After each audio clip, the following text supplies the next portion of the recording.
ഹുസൈൻ, നമ്മുടെ കളി എങ്ങനെയുണ്ട്? അടിപൊളിയല്ലേ? Test volleyball tournament. Very good. Okay. Hello, അസ്സലാമലൈക്കും. അല്ല, ഇത് ആരാണിത്? കാതിർക്കാണ് ഞാൻ അങ്ങോട്ട് വിളിക്കണമെന്ന് വിചാരിച്ചിരിക്കായിരുന്നു. അപ്പോഴാണ് കാതിർക്ക് ഇങ്ങോട്ട് വിളിച്ചത്. നന്നായി. കാതിർക്ക, ഇപ്പൊ തടിയുടെ പരിപാടിയൊന്നും ഇല്ലാണ്. എന്റെ പൂപ്പില് ഒരു ലോഡ് തടി വന്ന് കിടക്കുന്നുണ്ട്. ഞാൻ അങ്ങോട്ട് അയക്കാണ്. പടച്ചോനെ ഓർത്തിട്ട് എന്നെ ഉപേക്ഷിക്കരുത്. ഞാൻ കുറച്ച് ടൈറ്റിലാണ്. പൈസയുടെ കാര്യം അവിടെ നിൽക്കട്ടെ. ആദ്യം തടി മില്ലിലേക്ക് എത്തട്ടെ. ബാക്കിയുള്ളത് നമുക്ക് നേരിട്ട് വന്ന് സംസാരിക്കാം. വിട്ടുവീഴ്ച എന്തെങ്കിലുമൊക്കെ ചെയ്യേക്ക. അപ്പൊ ഓക്കെ. ബോൾ തട്ടണ മാതിരി തട്ടി കളിക്കാണ്. നമ്മളിപ്പൊക്കെ പ്രായമായി കഴിഞ്ഞാൽ ഒരാളും നോക്കാൻ അന്വേഷിക്കാനില്ല. എന്റെ ഇക്ക ഇസ്മായിലിന്റെ ഉമ്മേനെ മരുമക്കൾ ആരും നോക്കുന്നില്ല. അവർക്ക് ഭക്ഷണമൊക്കെ ഇട്ട് അതിനെ മയ്യത്താക്കും. ശരിയാ, സംസ് പറഞ്ഞത് ശരിയാ. അതിനെ എല്ലാവരും കൂടി ഭക്ഷണം കൊടുക്കാണ്ട് മയ്യത്താക്കുള്ളൂ.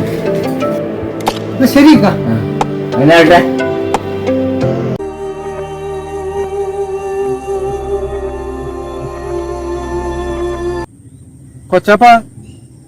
കൊച്ചാപ്പയ്ക്ക് അറിയാല, ഉമ്മാടെ കാലശേഷം നമുക്ക് ഉമ്മാടെ സ്വത്ത് എടുത്ത് ആർക്കെങ്കിലൊക്കെ വീതിച്ചു കൊടുക്കണമെങ്കിൽ പറ്റുള്ളൂ. ഇവിടെ ഇപ്പൊ ഇത്താത്തയ്ക്കാണെന്നുണ്ടെങ്കിൽ ഉമ്മാടെ സ്വത്ത് മുഴുവൻ വേണം താനും. ഈ ഇത്താത്തയാണ് ഉമ്മാനെ പിരികേറ്റി ഈ നിലയിലാക്കിയത്.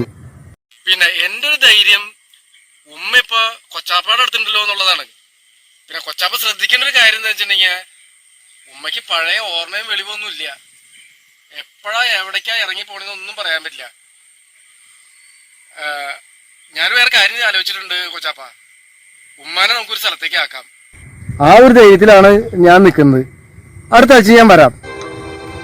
കൊച്ചാപ്പയ്ക്ക് അറിയോ, ഇവരെല്ലാവരും കൂടി എന്നെ കുരങ്ങ് കളിപ്പിക്കുക. നിന്റെ ഉമ്മ ഇപ്പൊ എന്റെ വീട്ടിൽ സുഖമായിട്ട് ജീവിച്ചു പോകുന്നുണ്ട്. മരുന്നും ഭക്ഷണവും വെള്ളം എല്ലാ സൗകര്യത്തോടു കൂടി നല്ല പോലെ കഴിയുന്നുണ്ട് നിന്റെ ഉമ്മ. നിന്റെ ഭാര്യയും മക്കളും കൂടിയാണ് നിന്റെ ഉമ്മാനെ ഈ അവസ്ഥയിലേക്ക് എത്തിച്ചത്. അതല്ലാന്ന് നിനക്ക് പറയാൻ പറ്റുമോ? പിന്നെ നിന്റെ ഭാര്യയ്ക്കും മക്കൾക്കും നിനക്കൊക്കെ വേണി വന്ന് കാണുന്നതിലും ഒരു വിരോധമില്ല എനിക്ക്. സ്വസ്ഥം മുതലും അത് നമുക്ക് അതിനെക്കുറിച്ച് ഇപ്പൊ സംസാരിക്കേണ്ട ആവശ്യമില്ല. ഉമ്മ ഇപ്പൊ ജീവിച്ചിരിപ്പുണ്ട്. ഉമ്മയുടെ കാലശേഷം മാത്രമേ അതിനെക്കുറിച്ച് നമുക്ക് ചിന്തിക്കണുള്ളൂ. എന്റെ പടച്ചോനെ, ഇതൊക്കെ എന്താകുന്ന അള്ളാഹ്ക്ക് മാത്രമേ അറിയൂ. ശരി കൊച്ചാപ്പ, ഞാൻ വെക്കട്ടെ.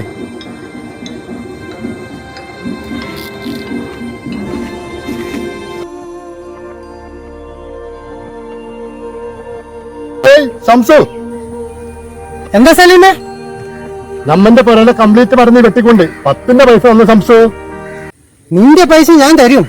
മില്ലിന്ന് കുറച്ച് പൈസ വരാനിരുന്നു. അത് കെട്ടിയാൽ നിനക്ക് തന്നിരിക്കും. 1, 2 ലക്ഷങ്ങളാ പോയത്. വിളിച്ചാൽ നിങ്ങൾ ഫോൺ എടുക്കണ്ടേ?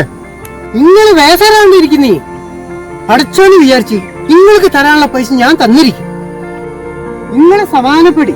നിങ്ങളുടെ പൈസ പറയിലേക്ക് ഞാൻ എത്തിക്കും. എന്നാ അങ്ങനെ ആവട്ടെ സംസു.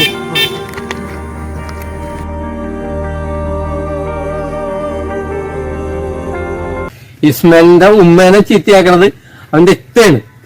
അതുകൊണ്ടാണ് ഭാര്യയ്ക്കും മക്കൾക്കും അവരെ ഇഷ്ടമല്ലാത്തത്. ഉമ്മ ഇപ്പൊ എവിടെയാണ് ഉള്ളത്? ഉമ്മ ഇപ്പൊ കൊച്ചാപ്പയുടെ വീട്ടിലുണ്ട്. സ്വത്തിന് വേണ്ടിയിട്ടാണ് ഇത്ത ഉമ്മേനെ വേദനിപ്പിക്കുന്നത്. അതിനാണെങ്കിൽ ഓർമ്മയും വെളിവൊന്നുമില്ല. പടച്ചോനും നിരക്കാത്തതാണ് ഇത്ത ചെയ്തുകൊണ്ടിരിക്കുന്നത്. എന്റെ റബ്ബേ, അവന്റെ ഒരു വിധിയെ. വാങ്ങിക്കൊടുക്കേണ്ട സമയേ. ഞാൻ പള്ളിയിലോട്ട് വേണം. ഇക്ക വരുന്ന എനിക്ക് ഒരാളെ വരാനുണ്ട്. ആളെ നോക്കി നിൽക്കാണ്.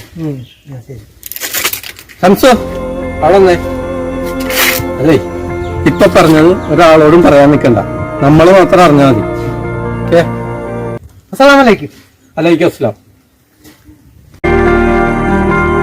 ഇക്ക, ഞാൻ ഉമ്മാനെ കാണാൻ എന്റെ ഇത്താടെ വീട്ടിൽ പോയിരുന്നു. ഉമ്മ പറയണ കേട്ടാ ചങ്ക് തകർന്നു പോകും. ഒരു തുള്ളി വെള്ളം പോലും കൊടുക്കണില്ല. ഈ വയസ്സ് കാലത്ത് വടിയും കുത്തിപ്പിടിച്ച് അയൽവക്കത്ത് പോയിട്ടാണ് ഉമ്മ വല്ലതും കഴിക്കണേന്നാ പറയണേ. ഓളുമ്മാക്ക് വെള്ളമൊന്നും കൊടുക്കണ്ടാവില്ല. നീ ഉമ്മാനെ നിന്റെ വീട്ടിൽ കൊണ്ട് നിർത്താൻ നോക്ക്. അല്ല, ഇക്ക പറഞ്ഞതിലും കാര്യമുണ്ട്.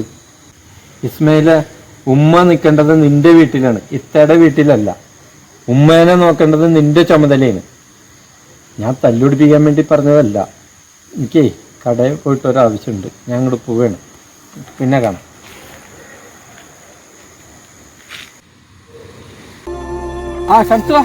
എന്തൊക്കെ എന്റെ പുര പൊളിച്ചിട്ടേക്കാണ്. കയറ്റി ഇറക്കാൻ ഇത്തിരി മരം വേണം. ഇക്ക ഉള്ള മരം ഞാൻ കമ്പനിയിലേക്ക് കയറ്റി അയച്ചു. ഇനിയിപ്പോ നോക്കട്ടെ, എന്തെങ്കിലും ചെയ്യാം. എന്റെ പെരെല്ലാം ചെതല് പിടിച്ച് അമ്പി. എന്തെങ്കിലും ഒന്ന് ചെയ്തു കേട്ടോ എന്റെ ശംസു. ശരി ശരി. നമ്മള് പോണു. എടി, ഉമ്മ ഹോസ്പിറ്റലിൽ കിടക്കുമ്പോ ആ വയറ് കീറി എന്നെ പുറത്തെടുത്ത് വളർത്തി വലുതാക്കി ഈ നിലയിലെത്തിച്ചു. ആ ഉമ്മേനെ തള്ളി പറയാൻ എന്നെ കൊണ്ടാവില്ല. എടി, നീ ആ വയറ്റിൽ നിന്ന് തന്നെ പോകുന്നല്ലേ? നിനക്ക് എങ്ങനെയാണ് ഉമ്മേനെ തള്ളി പറയാൻ പറ്റണത്? നമ്മുടെ ഉമ്മ നിന്റെ വീട്ടിലുണ്ടെന്ന് എനിക്കറിയാം. ആ ഉമ്മയുടെ സ്വത്ത് മുഴുവൻ തട്ടിയെടുക്കാനല്ലേ നീ ആ കൊച്ചാപ്പയുടെ വീട്ടിൽ നിന്ന് ഉമ്മേനെ നിന്റെ വീട്ടിൽ കൊണ്ടു നിർത്തിയേക്കണത്? നമ്മൾ തീരെ ചെറുതായിരിക്കുമ്പോ നമ്മുടെ വാപ്പ മരണപ്പെട്ടു. ആ വാപ്പയുടെ ദുഃഖമോ വിഷമമോ കണ്ണീരോ നമ്മൾ ആരും കണ്ടിട്ടില്ല. അത് ഉമ്മാട് ചോദിച്ചാൽ അറിയാം. ആ കൈക്കുഞ്ഞായിരുന്ന നമ്മളെ ഉമ്മയാണ് മഴയില്ല വെയിലില്ല എന്ന് കരുതി ഈ വളർത്തി വലുതാക്കി ഈ നിലയിലെത്തിച്ചത്. ആ ഉമ്മയുടെ വിഷമം കാണാൻ നീയുണ്ടോ? ഞാനുണ്ടോ? ഇനി എത്ര കാലം ഉണ്ടാവും ഉമ്മ? ആർക്കറിയാം. ഞാൻ നിന്നോട് ഒരു മുന്നറിയിപ്പായിട്ട് പറഞ്ഞു എന്ന് മാത്രം. നീ തീരുമാനിക്കേ. മിണ്ടാണ്ട് കട്ടിലിനെ കിടന്നാ പോരെ? മരുന്നും വെള്ളവും തരുന്നില്ലേ? പൊന്നുമ്മ, ഈക്കാക്കന്റെ വീട്ടിൽ പോവാണ്. ഈക്കാക്കന്റെ പെണ്ണും നോക്കൂല, പിള്ളേരും നോക്കൂല. പിന്നെ സ്വത്തും പണം ആഗ്രഹിച്ച് എന്റെ അടുത്ത് വരികയാണ് ഞാൻ ചൂലിക്കൊട്ട് കൊണ്ട് അടിക്കും. ഞാൻ പറയണത് ആരാന്ന് അറിയാലോ? നെവീസിയ പറയണത് കേട്ടോ, നെവീസിയ പറയണത്.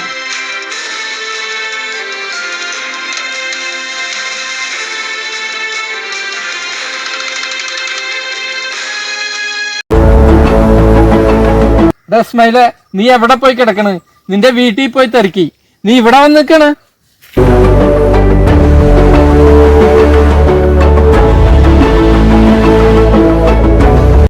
എന്താ സുലൈമാനിക്ക, എന്താ അന്വേഷിച്ചേ? നിനക്കൊരു മോളില്ലേ? കല്യാണപ്രായമായില്ലേ? അവളുടെ നിക്കാഹ് നമുക്ക് നടത്തണ്ടേ? നീ വിചാരിച്ചാൽ അത് നടക്കും.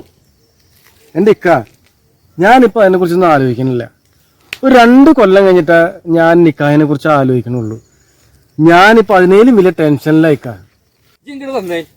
നിന്റെ ടെൻഷൻ എന്താന്ന് വെച്ചാ പറയ്, നമുക്ക് പരിഹാരം ഉണ്ടാക്കാം. ഇക്കാക്ക് അറിയാലോ, എന്റെ ഉമ്മ പെങ്ങളുടെ വീട്ടിലാണ് നിന്നിരുന്നത്. ഇന്ന് ഉമ്മ എന്റെ വീട്ടിലേക്ക് തിരിച്ചു വരാണ്. എന്റെ ഉമ്മയ്ക്കാണെങ്കിൽ ഓർമ്മയില്ല, വെളിവുമില്ല, ഒന്നുമില്ല. എല്ലാ കാര്യം ചെയ്തു കൊടുക്കണം. എന്റെ പെണ്ണിനാണെന്നുണ്ടെങ്കിൽ ഇതൊന്നും ചെയ്യാൻ താല്പര്യമില്ല. അത് മാത്രല്ലേക്ക, ഉമ്മയ്ക്കാണെന്നുണ്ടെങ്കിൽ ഓർമ്മയില്ലാത്തതുകൊണ്ട് ഇടയ്ക്ക് ഇറങ്ങി പോവുകയും ചെയ്യും. എവിടേക്കാ പോണെന്ന് നമുക്ക് അറിയാനും പറ്റിയില്ല. ഇതാണ് നിന്റെ ടെൻഷൻ. ഇതൊക്കെ എല്ലാ വീട്ടിലും നടക്കണതല്ലേ? നമ്മുടെ ഉമ്മേനെ നമ്മളല്ലാണ്ട് വേറെ ആരാ നോക്കണേ? വയസ്സായി കഴിഞ്ഞാൽ എല്ലാവരും സ്ഥിതി ഇതൊക്കെ തന്നെയാണ്. മരുന്നും കുഴമ്പൊക്കെ കൊടുക്കേണ്ടി വരും. ഇതിനൊന്നും ഇത്ര ടെൻഷൻ അടിക്കേണ്ട കാര്യമില്ല. എന്റെ ഇക്കയ്ക്ക് അറിയാലോ, എന്റെ ഭാര്യ എന്റെ ഉമ്മേനെ നോക്കില്ല എന്ന് എല്ലാവർക്കും അറിയാം. പിന്നെയാണെങ്കിൽ 2 മരുമക്കള്. അവർക്കാണെങ്കിൽ എന്റെ ഇക്ക ഉമ്മേനെ കണ്ണെടുത്താ കണ്ടും കൂടാ. പിന്നെ ഞാൻ എന്ത് ചെയ്യണം? എന്റെ ഇക്ക ഒന്ന് പറയ്, എന്താ ചെയ്യേണ്ടതെന്ന്.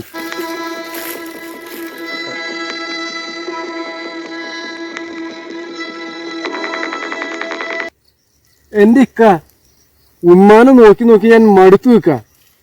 എന്നെ കൊണ്ട് എന്തോരം നോക്കാൻ പറ്റും? ഞാൻ പലപ്പോഴും ആലോചിക്കാറുണ്ട് എന്റെ ഇക്ക, വല്ലതും കൊടുത്ത് ഉമ്മാനെ കൊന്നു കളഞ്ഞു ആലോചിക്കാറുണ്ട് എന്റെ ഇക്ക. നീ പടച്ചോനും നിരക്കാത്തൊന്നും ചെയ്യരുത്. എന്റെ പെറ്റ ഉമ്മയല്ലേ.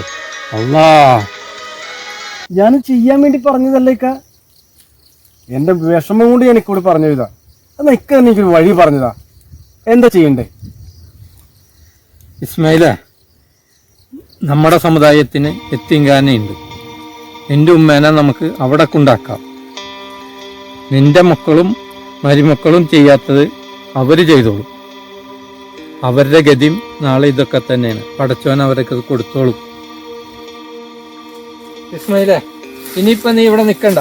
നീ വീട്ടിൽ പോയി മോളുടെ കാര്യമൊക്കെ നോക്ക്. നമുക്ക് പോവാം.